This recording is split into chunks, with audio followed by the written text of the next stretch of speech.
Campsite Media. Hello, can you hear me? Right. Okay. Hello?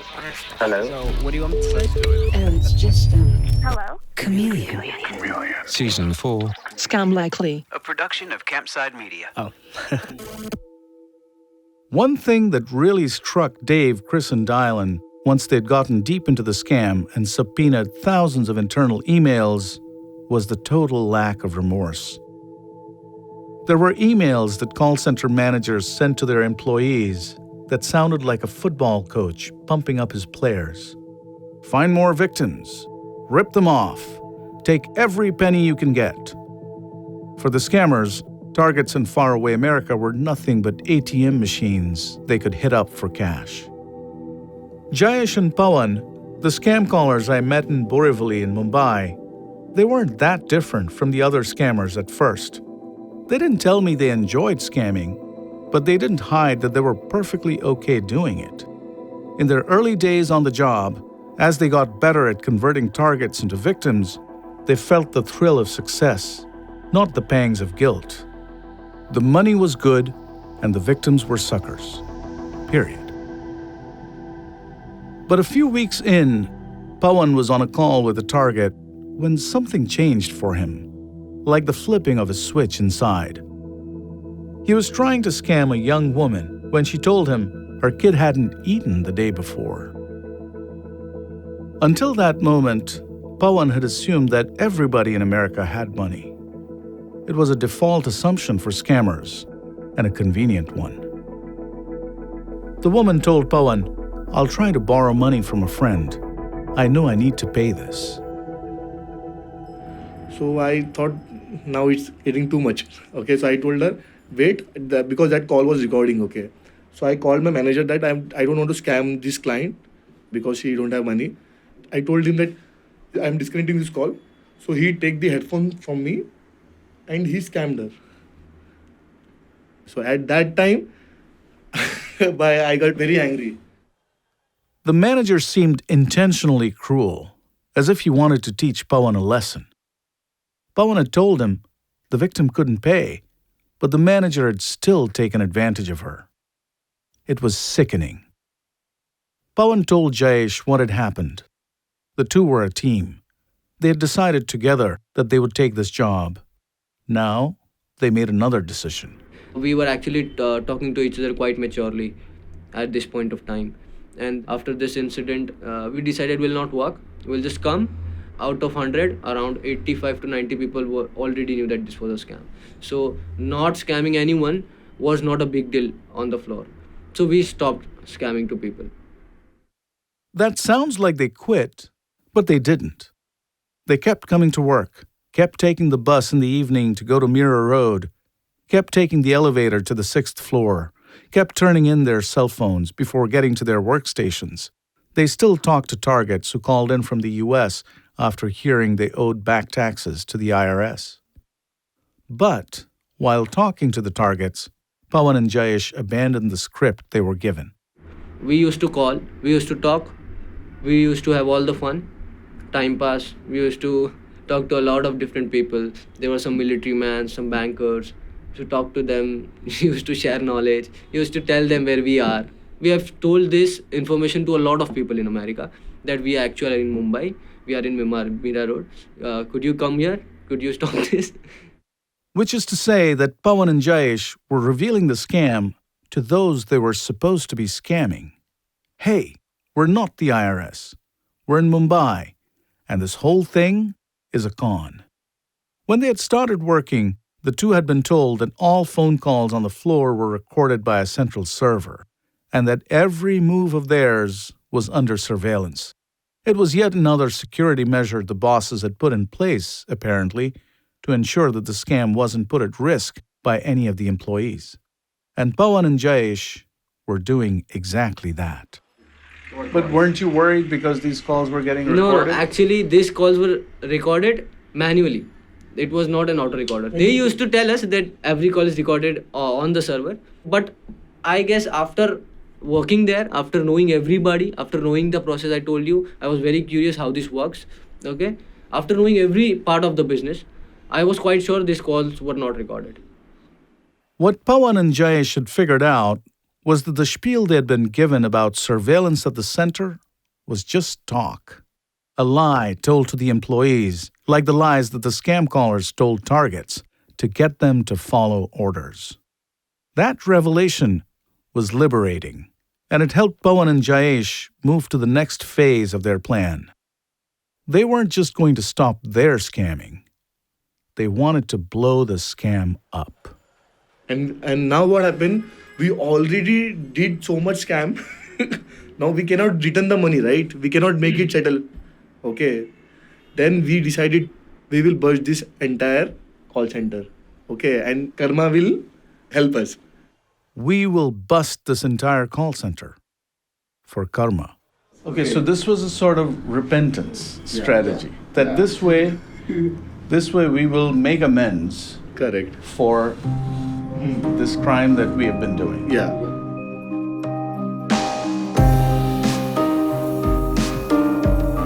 From Campside Media and Sony Music Entertainment, this is Scam Likely, the 4th season of Chameleon. I'm Yudhijit Bhattacharjee. Hello, you have to make an immediate payment. Minimum amount is $2,000. $11,000. Oh my God, I mean, come on. Don't hang up the call. Just be on the line. Episode 5, Tell the Cops. Pawan and Jayesh knew that merely telling targets that the call center was running a scam wasn't going to bring it down. If they wanted to make that happen, they had to get the authorities involved. And not the police in India, who they suspected might actually be a part of the racket. How else could the call center be operating so brazenly? Their best bet, they thought, would be law enforcement in the United States, and they wanted to go to the top. To Pawan, that meant going straight to the FBI. So first I called FBI. Okay, so I called FBI. I told them I am from the IRS scam company. I want to pass the information that I am in Mumbai. So they are laughing at me. Not quite the hero's welcome that Pawan was expecting. So that wasn't going to work.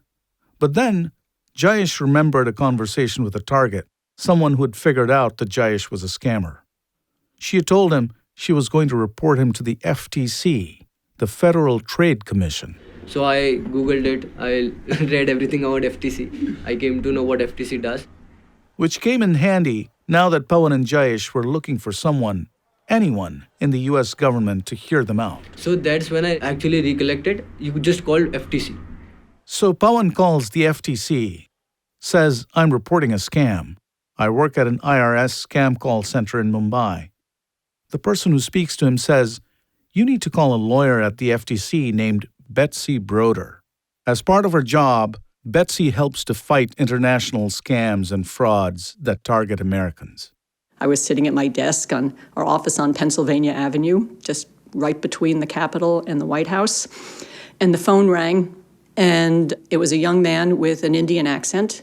And he asked for me by name, as I recall. And I said, yes, that's me. And he said, I'm working in a call center in Mumbai, and we are calling Americans, and I'm feeling very badly about it because we're taking their money. Yep, it was Pawan. And unlike the FBI, Betsy didn't laugh. You know, I was aware that there were these types of calls that were going on, but I was a little bit shocked, to get this phone call really out of the blue from this young man. He identified himself as Adam Smith, and I said, I just refuse to call you Adam Smith, for so many reasons. But he didn't feel comfortable sharing his name because he thought he could compromise him. He might get in trouble with his employer. So I asked him, well, what does your grandmother call you? And he said Babu, which I guess every Indian grandmother calls their grandson Babu. So that's what he was to me.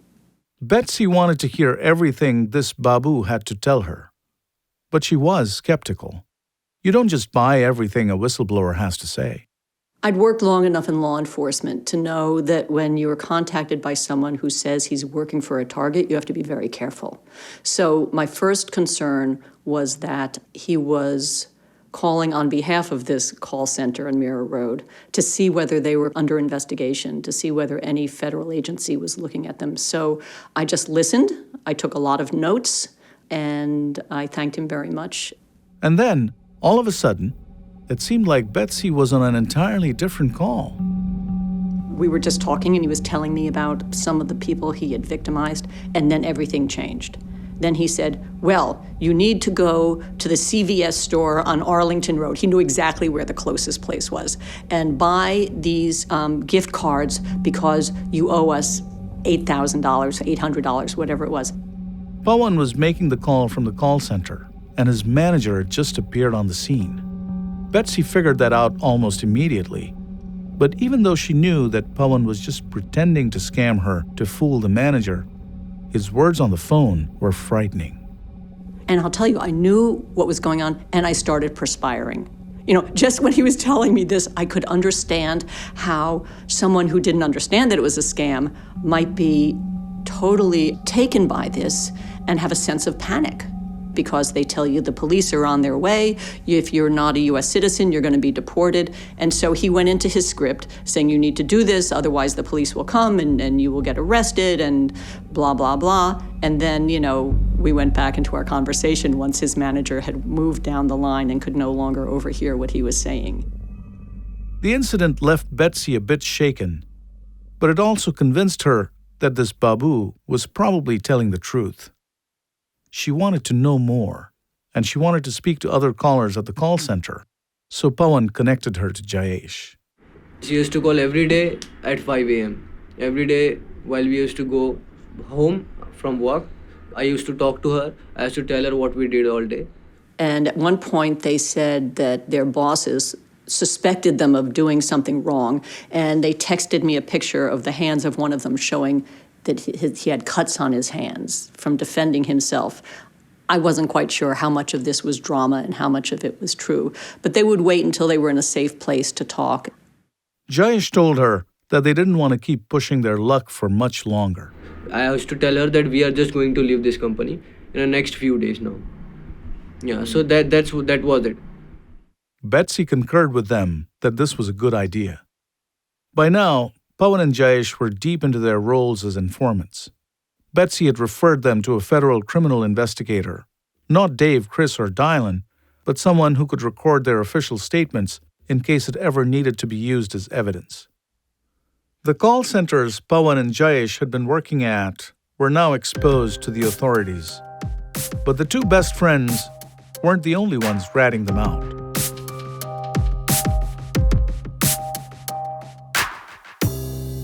You're listening to Scam Likely. More after this. You're listening to Chameleon from Campside Media. In September 2016, a senior police officer in the city of Thane, India, who I'm going to call Sanjeev, found out about an informant who had recently made a startling claim. I'm not using Sanjeev's real name because he wasn't cleared by his bosses to speak to us. The informant told the Thane police he had learned of a call center on Mira Road that was scamming Americans. Callers at the center were claiming to work for the IRS. Here's Sanjeev. So the first reaction from our side was, what nonsense is this? He thought the tip was BS. Americans were smart people, Sanjeev thought. How could this kind of phone call ever get them to hand over their money? I mean, why would they fall for something of this kind? I mean, that's not possible. It won't happen. I mean, if someone calls citizens of India and give them this kind of story, nobody would fall for it. In fact, Sanjeev thought the informant was giving the police fake information just to get paid. That is, the informant was out to scam the police. It happens all the time. He was brought to me, and the kind of story he gave, that was, not believable. You understand, there are people who try and come to police and fleece us. I'm telling you. By the way, this informant was neither Pawan nor Jayesh.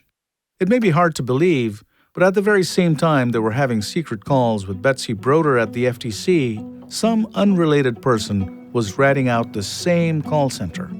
We don't know who this guy was because the Thane police does a good job of protecting its sources.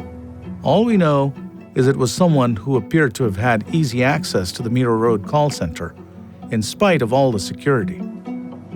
Sanjeev met with this informant and heard him out, but he wanted some hard evidence, So he gave the informant a camera and a recorder and told him to spy on the call center on behalf of the police. Then he roamed across all the floors, 5 floors, 6 floors. He was talking, he was sitting there, and he was sitting while the call was going on. The footage showed what you've already heard about, the thing Sanjeev was having a hard time believing. Young men and women in India calling Americans, convincing them to hand over their money. The scale of the operation was bigger than anything he could have imagined. How could something like this be going on under the nose of law enforcement? Did it surprise you that so many call centers were operating? Because some people might argue that how can something so massive in scale be going on and the police is completely unaware? Perhaps there were some officers in the lower rungs who were aware, some people who might have been complicit. I mean, that's a fair question to ask, don't you think? Yudhijit, I understand your question. I understand the thought behind it also. Let me be very, very honest with you. There's a lot of crime that happens here. There's so much of work out here. There's so much of policing work out here. Police are already overburdened. And this law is set into motion only when someone is wronged. You understand? I mean, if someone comes to the police that I've been cheated, only then the law will be set into motion. He's saying the police are under-resourced in India, which I can appreciate, having covered the crime beat there as a newspaper reporter in the mid-1990s. From investigating murders and armed robberies to policing street fights and providing security for visiting politicians, police forces across India are under constant pressure. But even more to the point, Sanjeev explained, since the victims of the scam were not in India, the Thane police had not received any complaints. Why would they have started investigating? You have to understand why scam call centers in a large Indian city like Mumbai would be tough to detect, even with a well-staffed police. For every call center running a scam, there were hundreds of legitimate call centers. From the outside, they all looked similar. The people working at scam call centers were low-level, white-collar employees. They badged in, badged out, got salaries. They had office parties. They got vacation and sick leave. They are going in their office in a shirt and trousers. Why would somebody believe that some illegal activity is happening there? Why would somebody believe? I mean, no reason. And not our domain. Not the domain of the police.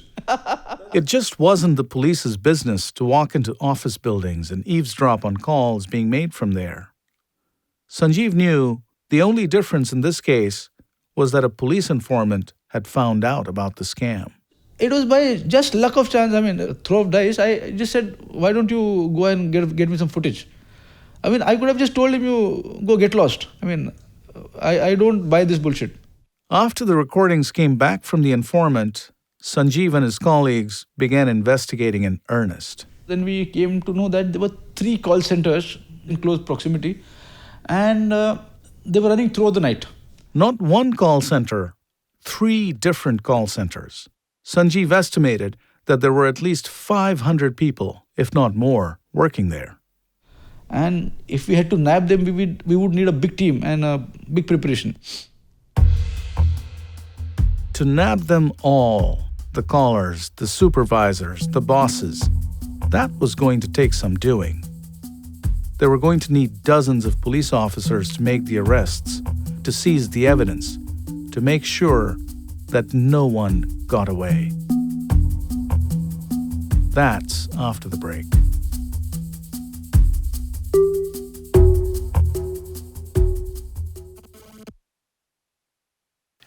You're listening to Chameleon from Campside Media.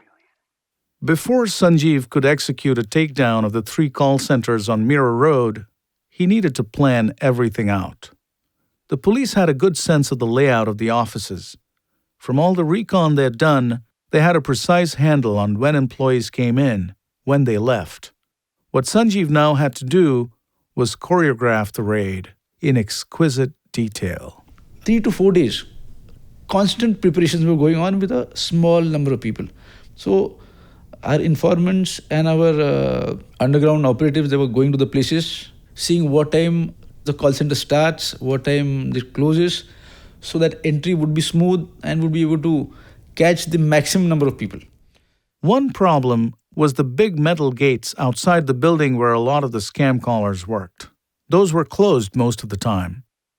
Sanjeev didn't want to create a scene by forcing the gates open, which might have alerted scammers inside and allowed them to flee or destroy evidence, or both. So we did not want that to happen. We wanted to catch them, with hand in a cookie jar, right? He wanted to catch them red-handed in the act. Scammers with headsets on, intimidating targets in faraway America. From their surveillance, officers had learned that the callers took a break at 2 a.m. That's when they came out of the building to get a late-night snack or drink tea, and then head back to their workstations by 2:30. That was when the police would strike, Sanjeev decided, when almost everybody had returned to work, feeling refreshed, and the gates were still open to let in the last few stragglers. There were 3 buildings in the same neighborhood within a half-kilometer of each other. Sanjeev had assembled 200 officers for the takedown. They would split up in teams. Most of them didn't know exactly what the operation was. When the day of the raid finally arrived, Sanjeev organized a briefing for a select few colleagues. So the briefing on that particular day to those officers and men was very limited. He was worried that word might leak. He had to share details on a need-to-know basis to keep the operation as much of a secret as possible. But what the job was, that was thoroughly explained to them.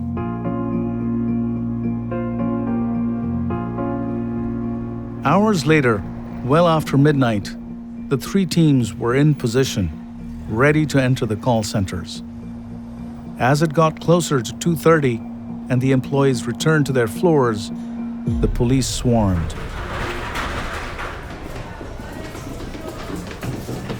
They took control of the metal gate. Officers marched into the 3 venues, almost simultaneously. And we smoothly sneaked to all the 6th, 7th floors and took all the people into custody at the same time. And all 3 places, this activity could go on very well.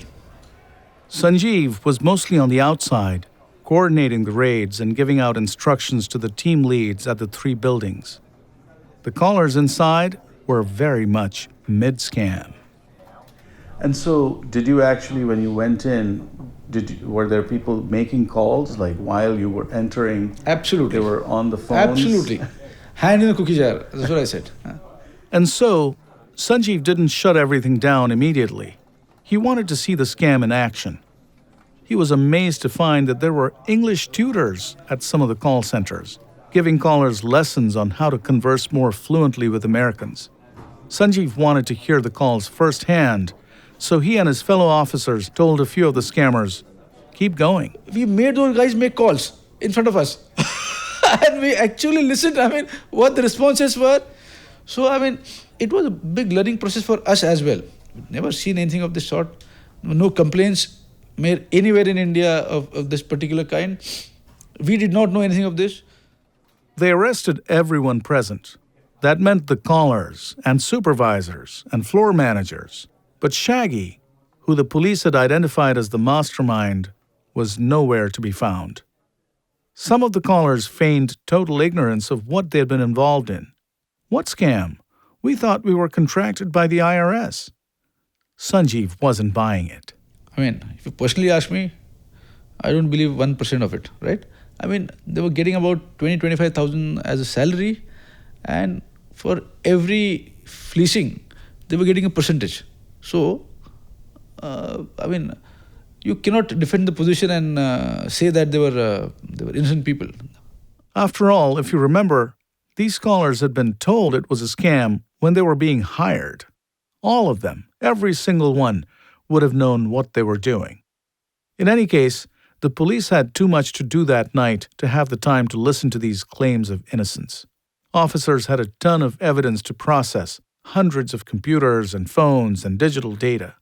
15 to 16 hours without any food, without any refreshments, throughout the night and throughout the next day. We're just seizing these people, seizing the documents, seizing the electronic evidence. An even harder part was figuring out how to take all the scammers into custody. There weren't 500 employees as the police had initially estimated. There were 700. The police needed to get their fingerprints and statements and find room for them in jail. So it was a huge logistical task. Transport 700 people from one place to another place in itself is a big thing. We took them to some school and we placed all those 700 guys in the school. We had to cook meals for them. And all their latrine, washrooms, we had to arrange everything for that.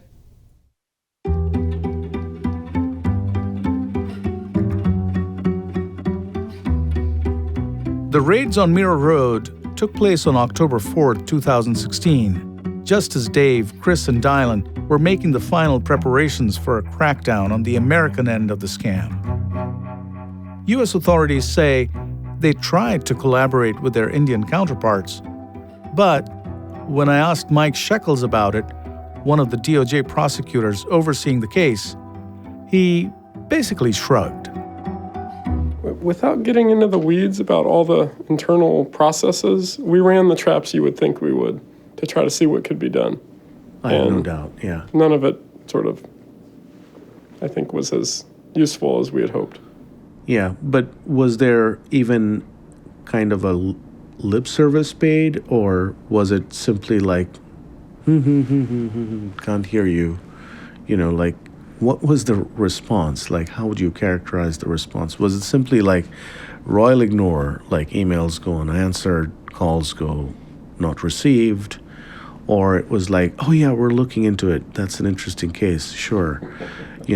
Just give us a month and we'll get back to you. And then you call in a month and they say the same thing. And finally you realize that you're getting a no.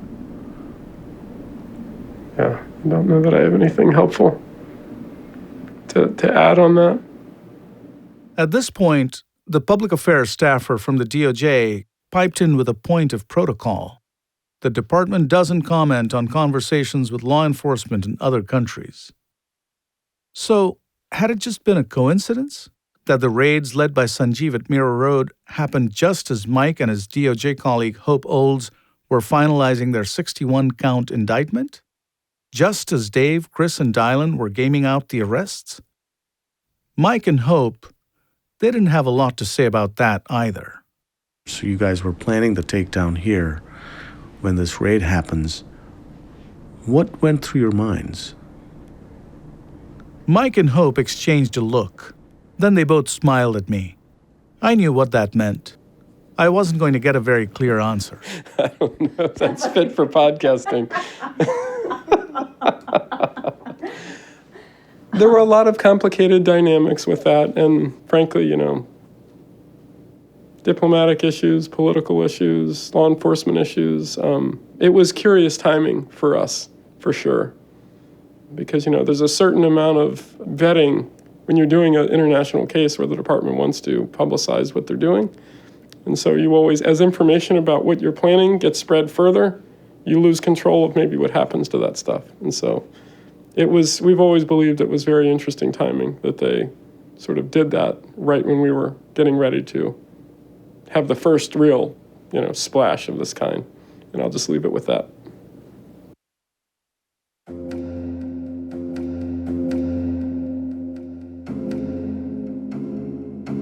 Had someone on the U.S. side tipped off Indian authorities to the big operation they had in store? Were Sanjeev and the officers in Thane trying to upstage U.S. law enforcement, an attempt to show that they were taking scamming seriously?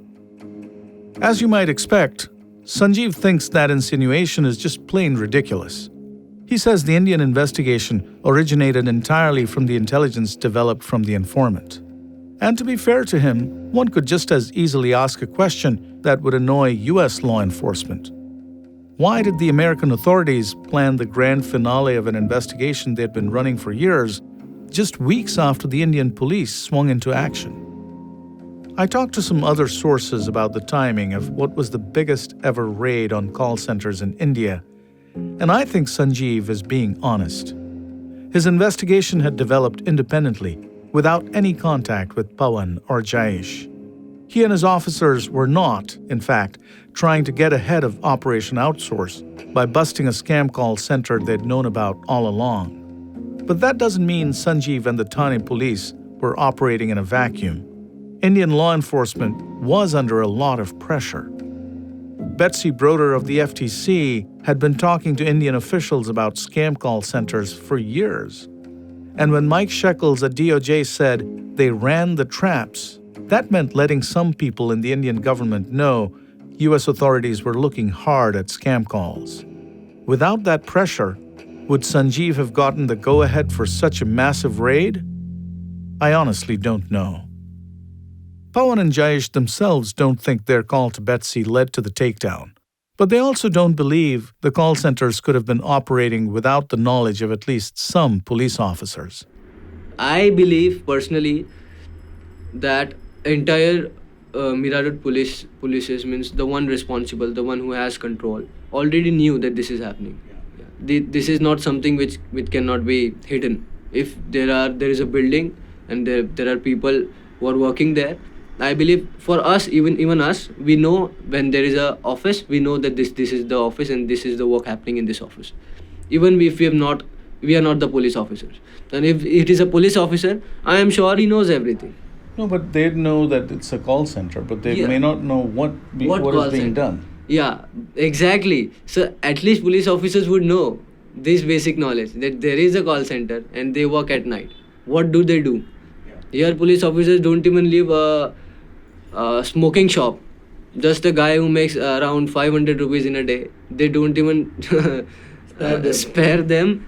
And how can they spare these guys? Which is not possible. What Jayesh is getting at here is corruption. That there must have been cops, even if Sanjeev didn't know, who would have come by the call centers to shake them down for money, to collect what you might call a police tax. That happens to local businesses all over India, especially in big cities like Mumbai. Pawan and Jayesh would know, because they now run their own business. It's not a call center. They help other Indians find the best rates for auto insurance online. In the end, the raids at Mira Road didn't have much of an effect on the American investigation, because that takedown didn't drive all the US-based scammers Dave, Chris, and Dylan were tracking into hiding. Maybe after all those years of operating, they didn't think lightning could strike twice. But the guys who gave a shit were finally ready to pounce. It's better for us to hit a house when a person's still in bed, right? They're not awake, they don't have their wits about them because they're in dreamland, right? So when that door, you hear police with the warrant open the door and you startle that person awake, they may or may not think to run over and grab that gun. That's next time on Scam Likely.